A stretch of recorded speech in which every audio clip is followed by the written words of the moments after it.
high-profile murder case goes to trial. This was no crash. This was a murder.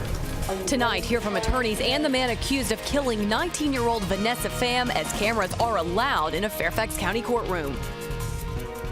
Prosecutors want Julio Blanco Garcia convicted of first-degree murder, but the defense has other ideas. Yeah, and for the first time in 20 years, cameras were allowed in a Fairfax County courtroom.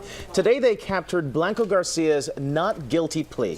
Chris Van Cleve will be in court for the duration of the trial. He joins us live from Fairfax now with what happened today. Chris?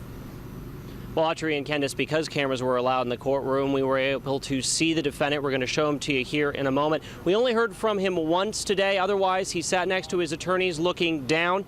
Vanessa Pham's family was in court. Her cousin, Tracy, testified today very briefly, her voice cracking when shown a picture of Vanessa. This as we learned a lot more about what happened on that June day back in 2010.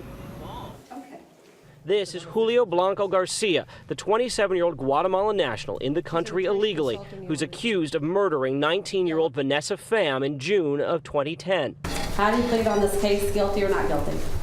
Not guilty. Blanco Garcia entered that not guilty plea at the beginning of his murder trial. But during opening statements, his attorneys acknowledged he was high on PCP when he approached Vanessa Pham in the parking lot of this Merrifield shopping center carrying his infant daughter and asking for a ride to the hospital as he was suffering from a bad PCP high. His lawyers admit he had a kitchen knife in his backpack. Pham made a wrong turn on the way to the hospital. He senses a danger and it pushes him over the edge, and at that moment, that's when he causes her death. Pham was stabbed repeatedly. Her car ended up in a ditch off Route 50. Prosecutors say Blanco Garcia escaped the scene with the infant through the car's sunroof, leaving behind part of the knife, fingerprints, and DNA. But it wasn't until Blanco Garcia was convicted in an unrelated case last year that his prints were matched to the Pham case. The defendant armed himself with a knife and purposely ended the life of Vanessa Pham.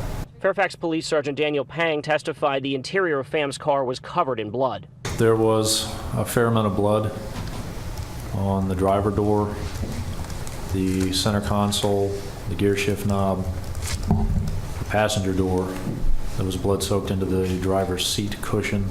Prosecutors have charged Blanco Garcia with first-degree murder. The defense team is hoping to convince jurors to reach a different verdict. Mr. Bernhardt and I will ask you to find him guilty of the crime he committed, not of what the Commonwealth suggests.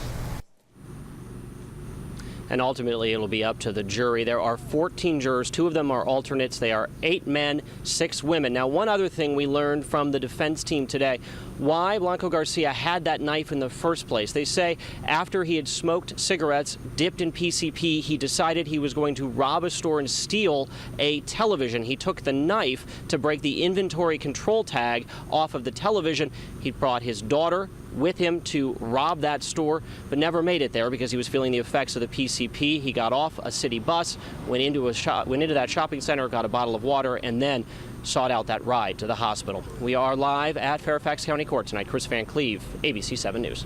Chris, thank you. And we should point out that the medical examiner is expected to testify tomorrow, and our cameras will be in the courtroom for the entire trial. So stay with ABC 7 for continuing coverage. When we're not on the air, you can go to WJLA.com for instant updates on the trial from start to finish. Candace?